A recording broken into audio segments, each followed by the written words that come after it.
en el año de 1493. Este es el cronista de los Reyes Católicos, don Hernando del Pulgar. Crónica de don Fernando e doña Isabel. Ellín era una villa de realengo de Castilla y como tal veremos que lo que se dice aquí se aplicó radicalmente. Y por virtud de estas cartas y editos, muchas personas de aquel linaje, dentro del término que era señalado, parecían ante los inquisidores y confesaban sus culpas e hierros que en este del crimen de herejía habían cometido, a los cuales daban penitencia según la calidad del crimen en que cada uno había incurrido. Fueron estos más de 15.000 personas, ansí hombres como mujeres, que si alguno había culpados en aquel crimen, no venían a se reconciliar dentro del término que les era puesto, había información de testigos del hierro que habían cometido. Luego eran presos y se hacían presos contra ellos, por virtud de los cuales eran condenados por herejes e apóstatas, y remetidos a la justicia seglar. De estos fueron quemados en diversas veces, y en algunas ciudades de villa hasta 2.000 hombres y mujeres. Otros fueron condenados a cárcel perpetua, y a otros fue dado por penitencia que todos los días de su vida anduviesen señalados con cruces grandes coloradas puestas sobre sus ropas de vestir en los pechos y en las espaldas. Que los inhabilitaron ansí a ellos como a sus hijos de todo oficio público que fuese de confianza, y constituyeron que ellos ni ellas no pudiesen vestir, ni traer seda, ni oro, ni chamelotes o pena de muerte. Asimismo, se hacía inquisición si los que eran muertos dentro de cierto tiempo habían judaizado, porque se falló a algunos en su vida haber incurrido en este pecado de herejía y apostasía. Fueron fechos procesos contra ellos por vía jurídica, que fueron condenados y sacados sus huesos de las sepulturas y quemados públicamente, e inhabilitaban sus hijos para que no hubiesen oficios ni beneficios. De esto fue fallado gran número, cuyos bienes y heredamientos fueron tomados y aplicados al fisco del rey y de la reina. Capítulo 18. Esto se hizo en Ellín, como vamos a verlo ahora mismo. Bueno, la Inquisición llega al reino de Murcia a finales de mayo de 1488. Son los primeros inquisidores Pedro Sánchez de Calanda, Francisco González del Fresno y 2 años después Juan de Monasterio y Diego Fernández de Zamora. Aquí tenemos el escudo de la Inquisición, del Tribunal de Murcia. Algunos testimonios, vemos cómo se vincula ya desde este mismo momento, vamos a vincular la Inquisición con el mismo. Por ejemplo, aquí tenemos el que quería estudiar en la Universidad de Alcalá de Henares, Antonio Pérez, que al final terminó siendo doctor en teología. Bueno, para poder estudiar había una prohibición que todas las personas de origen judío o que tenían antepasados judíos no podían estudiar, aparte de un montón de cosas más. Y entonces había que contestar un cuestionario, pedían testigos, los testigos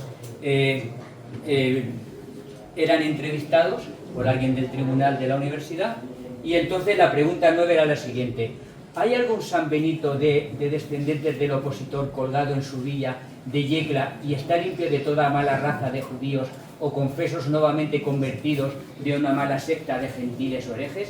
Y entonces este testigo, que era de Yecla, dice lo siguiente: no, porque este testigo ha estado en Murcia y en Ellín, que es donde los hay, en este obispado de Cartagena y Murcia. Aquí está el documento, me lo presentó mi amigo Francisco Carpenas Chinchilla y Aniceto López.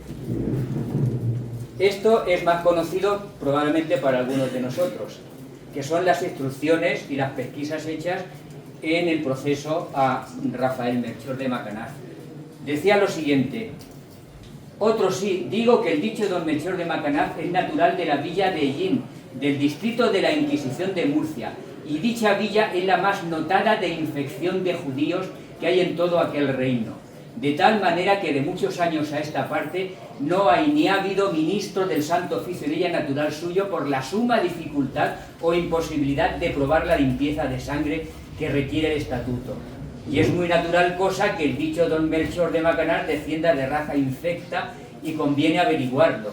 Del hebraísmo de los de Yin se habla comúnmente y sin escrúpulo de cualquier estado que sea, aunque con ciencias timoratas y en tanto grado que se dice como proverbio, que cuando a los de la villa les preguntan de dónde son, responden que de una legua de Tobarra, por no nombrar a Yin. Ya la fama que teníamos. Es más, los procesos que hubo a finales del siglo XV y a principios del XVI crearon jurisprudencia en las leyes y en la doctrina de la Inquisición.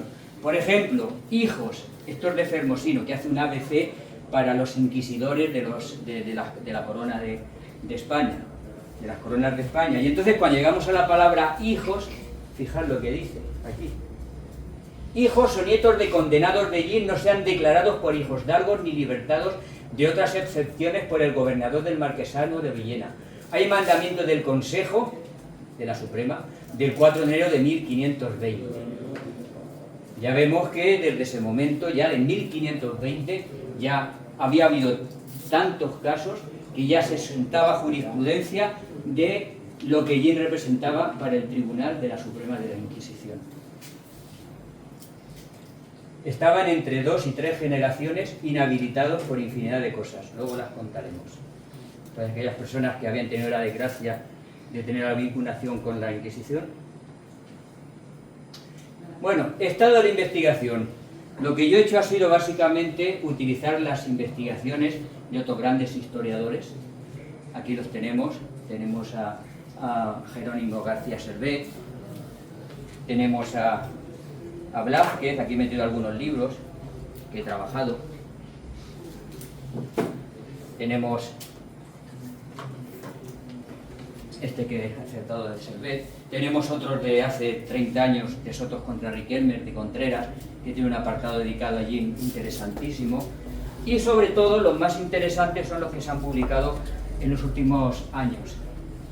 El de este de aquí, de Carlos Sellón, no sé si alguien lo llegó a conocer, a Carlos Sellón cuando estuvo en allí, que estuvo trabajando, es un libro muy interesante, solamente tiene 5 años. Reinaldos, que hizo una serie de estudios en el año 2012 en un congreso de la Inquisición que hubo en Lorca, y entonces hizo el primer estudio sobre el origen de la Inquisición en el Reino de Murcia, y entonces saltó la liebre. Fue el primero en empezar a hablar de la documentación que enseguida analizamos. Bueno, esto es una oración de la Inquisición de principios del siglo XVII con el olivo, con la cruz verde y la calavera y con la espada, con la simbología que representa. Bueno, seguimos hablando del estado de la de investigación. A mí me gusta este libro mucho, el de Ayllón. Fijaos lo que dice. El tribunal murciano se mostró especialmente riguroso con respecto al vecindario de Yin, en donde cabe hablar de una verdadera depuración étnica y social. Con independencia de las ejecuciones que pudo haber en la hoguera, se constata un deliberado apartamiento e incluso eliminación biológica y económica de familias. Las confiscaciones, las conmutaciones en metálico y las sanciones pecuniarias acabaron con sus medios de mantenimiento material y supusieron la degradación en su posición social. Aquí tenemos a Reinaldo Miñarro, lo que he dicho, en la Universidad de Murcia, y entonces, cuando yo descubrí esto me quedé alucinado, porque estos son los reconciliados y penitenciados del Tribunal de Murcia en los 3 primeros años. Y aquí está Yin, vemos aquí a Yin. 118 personas, de las 271, 118, de las cuales hay 12 referencias a condenados, a quemados vivos, de las cuales 3 eran mujeres de cristianos viejos. Alucinemos. Fijaos al lado de, por ejemplo, no sé, ya que tengo aquí a mi amigo Carmelo, las Peñas de San Pedro, 1. Chinchilla, que era una ciudad, 9. ¿Lo vemos? Murcia, 39. Pellín, 118. Pues ¿qué pasó aquí? ¿Qué pasó? Pues vamos a verlo enseguida. Estos son los primeros años. Como hemos dicho, el tribunal se crea en 1488 y ya en esta fecha teníamos, en el 91 ya tenemos 118 personas. Esto es del segundo periodo, de 1495 al 97. Ellín también le va a la zaga, lo vemos aquí. 113. Aquí figura un condenado. Ahora los veremos, con nombres y apellidos. ¿Alguien sabe cuántos habitantes tenía Ellín a finales del siglo XV, aproximadamente? Casi 300 personas, es más del 10% de la población. Si en todo el Reino de Castilla fueron 15.000, ya podemos empezar a sacar consecuencias. Más del 10% de la población. Esto fue un desastre absoluto lo que ocurrió aquí en Ellín, ¿verdad? Vamos a ver ahora las pruebas. Bueno, esto era cuando llegaba al principio, cuando llega la Inquisición, había uno que autoculparse. Había unas cosas que se llamaban las convocatorias de gracia, según las cuales aquellos que pensaban que eran malos y que habían judizado, tenían que autoinculparse para reconciliarse con la Iglesia.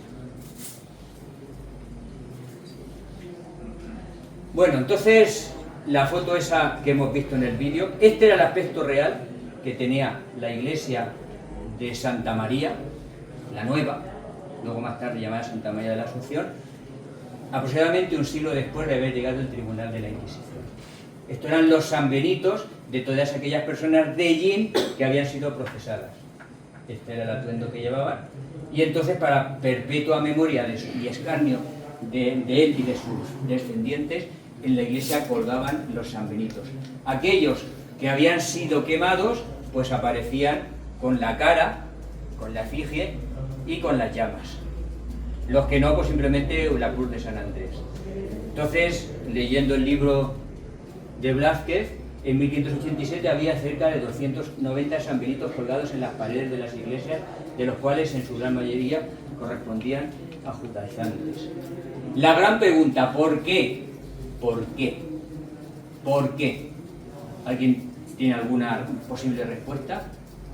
La respuesta fácil, que es muy simple y que yo no estoy de acuerdo con ella, es lo que dice el Evangelio de San Mateo 27-25. Buscadlo en los móviles, leed lo que dice. Esa es la respuesta simplona, pero esa no es la respuesta. Esa no es la respuesta. ¿Sería porque había muchos judíos más que en otros sitios? No, no había judíos. La Inquisición, ahora veremos que no procesaba a los judíos. ¿Lo habéis encontrado ya? No sé, aquí dice, y respondiendo todo el pueblo dijo, su sangre sea sobre nosotros y sobre nuestros hijos. Esa es la respuesta simple, pero demasiado simple. Pero eso no justifica... Esa no es la razón. La Inquisición de los protestantes. Esa no es la razón. Esa no es la razón. Ahora la vamos a contar. Porque, entre otras cosas, la Inquisición nunca procesó ni a un musulmán ni a un judío. Nunca. Siempre procesaba a cristianos. Pero porque estaban ya bautizados. Ahora veremos, porque estaban bautizados. Exacto.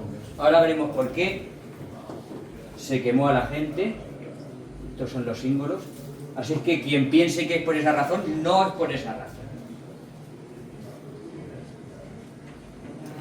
La Inquisición se creó en España para cohesionar socialmente y para controlar desde la monarquía a los súbditos católicos. Es decir, la Inquisición es una creación de la monarquía. Esto es importantísimo tenerlo en cuenta. Es decir, la Inquisición realmente, los reyes católicos, que son los que la crean, van a emplear a la parte más radical de la Iglesia para poner en práctica su modelo de monarquía católica. En la Iglesia había muchas sensibilidades, lógicamente. No podemos pensar porque existía la Inquisición, toda la Iglesia tenía la mentalidad de la Inquisición. No, era una parte pequeña, pero les dieron un inmenso poder para aplicar ese modelo de monarquía que los reyes católicos querían hacer de los súbditos. De hecho, ya sabemos que recién terminada la toma de Granada pulsa a los judíos y unos pocos años después se obliga a los mudéjares, o sea, a los musulmanes que vivían en territorios cristianos, a convertirse en moriscos. Bien, la Inquisición española dependía de los reyes, no de la Iglesia, y esta aplicaba la legislación desarrollada a efecto y entregaba al reo al poder real para ser aplicada en las penas tras el juicio en el auto de fe. Surgió para velar los intereses de la fe de los cristianos católicos y nunca procesó a musulmanes o a judíos, solo a bautizados. Por esta razón estuvo vigilante especialmente sobre los marranos. ¿Suena la palabra marranos? Los marranos son los antiguos judíos convertidos a la fe cristiana, y los moriscos, antiguos mudéjares musulmanes. Es más, los judíos fueron expulsados para que no influyesen en la fe de sus antiguos correligionarios de religión judía, que ahora eran conversos cristianos, en pocas palabras, para que no judaizaran. Por eso se expulsó a los judíos básicamente. La otra razón es económica. La monarquía le debía mucho dinero a los judíos, entonces lo mejor es echarlos para no devolverlos. Eso le pasa en las guerras. Yo voy a una guerra y no pago las deudas.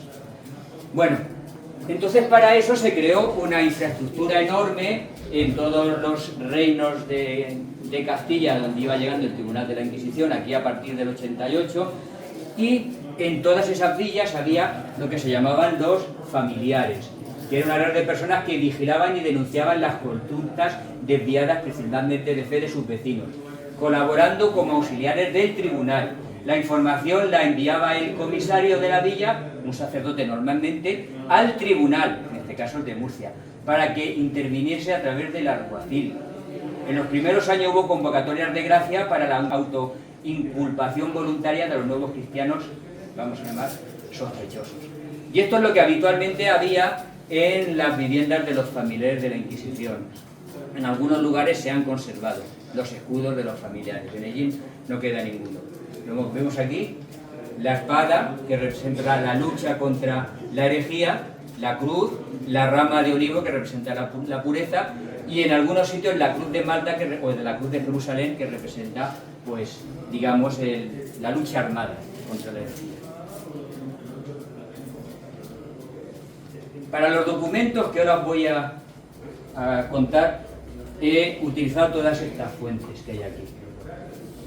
AGS, Archivo General de Simancas, Registro General de Simancas, Archivo Histórico Nacional, sección Inquisición, luego Archivo Histórico Nacional, sección Cartulario Real, Archivo Municipal de Murcia, Archivo General de la Comunidad de la Región de Murcia, Díaz Caso, Archivo Iberoamericano, Archivo Municipal de Gin, Archivo Municipal de Huesca, Archivo Histórico Provincial de Murcia, Europeana, Ilustre Colegio de la Abogacía de Madrid, nuevo Tesoro Lexicográfico de la Lengua Española, la Biblioteca Digital Tomás Navarro, Biblioteca Nacional de España, Biblioteca de la Universidad de Murcia, Biblioteca de la Academia de Alfonso X Sabio, Cervantes Virtual, Ministerio de Cultura, Patrimonio. Que son documentos primarios, los que he recogido ahí. Eso sin contar los cientos de artículos y las varias tesis doctorales y los libros que he leído de historiadores modernos. Estos son fuentes básicas. Por ejemplo, aquí tenemos un documento de limpieza de sangre. Y aquí tenemos una ejecución de hidalguía de una persona de Gin. Aquí está su escudo, a los Hermosilla. Los que hicieron parte eran canteros que hicieron parte de la iglesia de Santa María de Río. Bueno, y vamos a empezar ya con las fuentes del siglo XV. Cuando me encontré los listados, yo en el historiador, busqué las fuentes originales, como hay que hacer, para contrastarlos. Entonces yo quería saber con esto, con las fuentes originales, que es este documento que hay aquí. Bueno, hay muchos, he puesto una pequeña selección para intentar saber qué pasó con esta gente. Y efectivamente, cuando te vas leyendo el listado de las personas, Aldonza Muñoz es mujer de Alonso de Zayalí. Aquí tenemos este símbolo. El símbolo es símbolo de quemado. Quemado. En 1488 utilizaban este símbolo. Aquí tenemos a Blanca, que es la mujer de Sancho Fernández Fructuoso. Sancho Fernández Fructuoso, otra vez el símbolo de quemado. Debajo tenemos a Catalina Ruiz, que es la mujer de Gonzalo Ruiz Cortés, otra vez este símbolo de quemado. Estamos en el año de 1488. Y aquí lo mismo, estamos con Constanza Fernández, que es la mujer de Rodrigo Llorente. Otra vez nos encontramos esto. Estos son los listados de, digamos, de rehabilitados. Las personas que para rehabilitarse tenían que pagar dinero, pero eran familiares directos, en este caso mujeres, como hemos visto, de personas que habían quemado. Pues en ese primer año de 1488 entra con fuerza la Inquisición en Ellín porque se queman a 13 personas, ahora le veremos los nombres para recordarlas. Estos son los listados del año de 1488. Hay hasta 43 nombres, de los cuales 13 acabaron condenados. ¿Y se sabe por qué los condenaron? Ahora hablaremos de eso, sí. ¿Y dónde los quemaron? Ahora hablaremos de todo eso. Aquí tenemos las fuentes de 1495. Aquí se ve con más claridad. Bueno, lo vemos con más claridad, Beatriz y yo igual lo vemos con más claridad. Vosotros igual no. Porque no sabéis si... Aquí se ve fijo de quemado. ¿Lo veis aquí? Fijo de quemado. Aquí se entiende un poco mejor, ¿no? Sí. Juan Alonso el Mozo, fijo de quemado. ¿Lo veis aquí? Leonor Rodríguez, mujer de Sancho de Chinchilla. Aya Sant Benito. Esta estaba con un San Benito puesto. Hay familias enteras que desaparecieron en Ellín en esa época. Los Zayalí. Nadie conoce ningún Zayalí en la actualidad, ¿verdad? No existe ese apellido. Ha desaparecido. Desapareció en esta época. O los hicieron desaparecer en esta época. Otros sí que existen. Por ejemplo, Olivares. Sí que ha llegado hasta nosotros. ¿Qué pasó? Que hubo verdaderos linajes que desaparecieron de la historia de Ellín. Aquí una fuente de mitad del siglo XVI, que luego contaremos un poco. En particular López de Chinchilla, que se hizo una injusticia brutal con él, después lo comentaremos. Y este es un documento, Biblioteca Nacional, manuscrito 9175, folio 250. Lo tengo aquí, me lo he traído.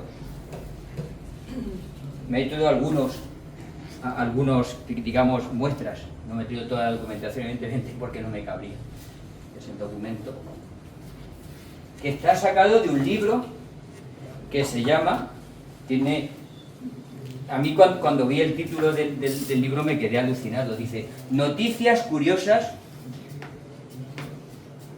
no veo bien, Noticias curiosas sobre diferentes materias, noticias curiosas sobre diferentes materias, y de pronto me empiezo a encontrar ahí unos procesos inquisitoriales brutales. No solamente el de Murcia, me impresionó especialmente el que leí de Alcázar de San Juan, que se hizo hacia 1580 y tanto, con unas mujeres que las consideraban brujas, y no voy a contar lo que pasó, porque aquello acabó terriblemente mal. Quemarlas quizá era lo de menos. Y aquí en este mismo archivo tenemos un documento que es el nombramiento de alguacil de un antiguo familiar de la Inquisición de Ellín, probablemente a raíz de unas pesquisas que se hizo con una cédula judaizante, la última que hubo en Ellín en 1744. Entonces, como consecuencia de eso, se nombra a Rodríguez de Vera Francisco alguacil de la villa. Estos eran los familiares que colaboraban con la Inquisición que antes he dicho y que velaban por sus intereses y por los intereses del cumplimiento estricto de los designios de la monarquía a través de la pureza de la fe católica. Sí. ¿Quieres sacarlo, Beatriz, para que se vea? Judíos conversos. Hace un momento se me ha hecho una pregunta, ¿por qué con esta gente?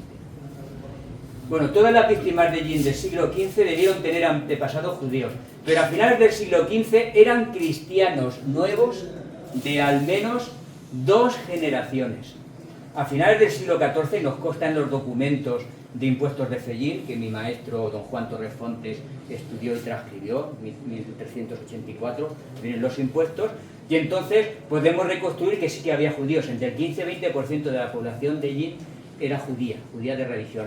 Sin embargo, pensamos que se convirtieron a lo largo del siglo XV. ¿Qué pudo influir en esa conversión? Pues varias cosas. En primer lugar, las prédicas de Fray Vicente Ferrer, que estuvo en Ellín en abril 22 y 23 de 1411, evidentemente las ordenanzas de Ayllón de la corona, que les hacían muy difícil la vida a la religión judía, que revocaba cualquier privilegio real a judíos, las prédicas incendiarias del dominico Fray Alonso de Espinosa, este libro sí que es terrible, recogida en su obra de 1460 llamada Fortalicium Fidei contra judeos, sarracenos y otros cristianos enemigos de la fe. La fortaleza de la fe contra los judíos, los sarracenos y todos los cristianos enemigos de la fe. Y estos son argumentarios para los enemigos de la Iglesia, herejes, judíos, musulmanes, demonios.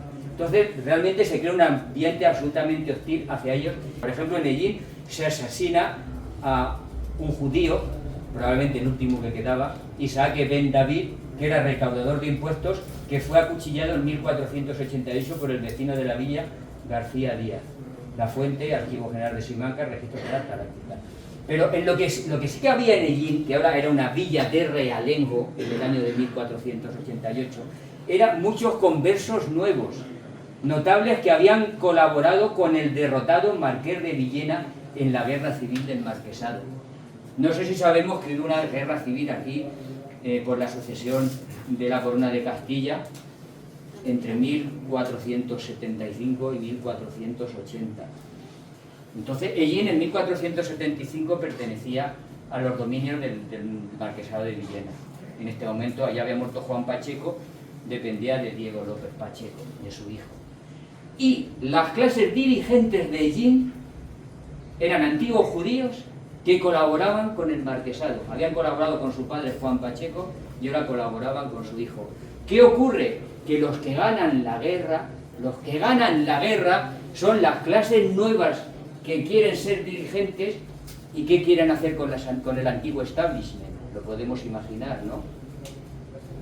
Deshacerse de él para hacerse con los cargos, para hacerse con sus propiedades y para ascender en la escala social. Entonces, como en todas las guerras civiles que suele haber, los perdedores son los que, en este caso, hasta pierden la hacienda. Es decir, se instrumentalizó la Inquisición para defenestrar a la antigua clase dirigente colaboradora del marquesado, que daba la casualidad que todos eran cristianos nuevos, conversos. Bueno, en Villena fue mucho peor. En Villena, como había todavía muchos judíos, directamente los mataron. Aniceto López y sobre todo José Soler, que son historiadores que han estudiado muy bien Villena, me contaban que hubo un pogromo que mataron a más de 2000 personas en esa guerra civil. Y hubo tantos crímenes, hubo tanta gente que se manchó las manos de sangre, incluido gente de allí, que el día 2 de marzo de 1480 los reyes católicos tienen que dar una amnistía, un perdón general por crímenes de guerra. Es decir, borrón y cuenta nueva. Yo ya me he hecho el poder, Ellín ya es una villa de realengo, ya no es una villa del marquesado, ya tengo a mi establishment y vamos a empezar. Lo que no sabían los perdedores es lo que les aguardaba con la entrada de la Inquisición 8 años después de ese año de 1480. Antonio, perdona. Sí. ¿Tienes datos comparados con Jumilla? Sí, ahí estaban los datos de Jumilla. Sí, Arriba está, sí. En el documento que hemos puesto de Miñarros estaba citado Judía. Muy poca, mucha menos gente que aquí, mucha menos gente. Bueno, este panorama de antijudaísmo latente, no nos gustan los judíos, pero los toleramos como un mal menor, acabó por desembocar en puro odio, el convencimiento de que los judíos son los culpables de todos los problemas. A las restricciones legales del papado, la corona, la inquisidora, el convento de los reclutas, la guerra de Granada, encima hay una epidemia de peste en Ellín en 1491. Y encima las envidias, los antiguos judíos coincidían ahora con las clases más favorecidas económicamente y eran envidiados y habían colaborado con el marqués de Villena. Muy oscuro se estaba poniendo el panorama para los antiguos judíos, como podemos imaginar. Y por supuesto para los conversos, que siempre eran sospechosos ante los cristianos viejos por el pasado judío de su familia.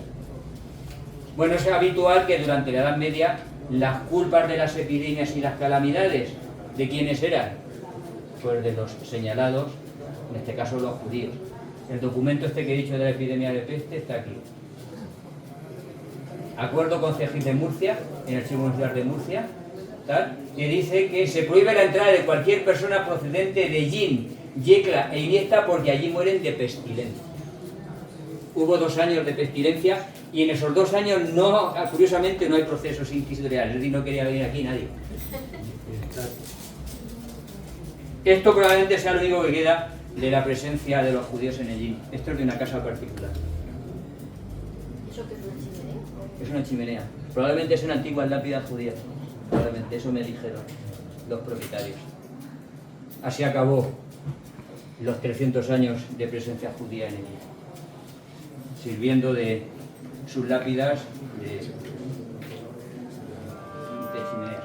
Bueno, y aquí ya tenemos los listados, vamos a leer las personas que han sido quemadas en rojo.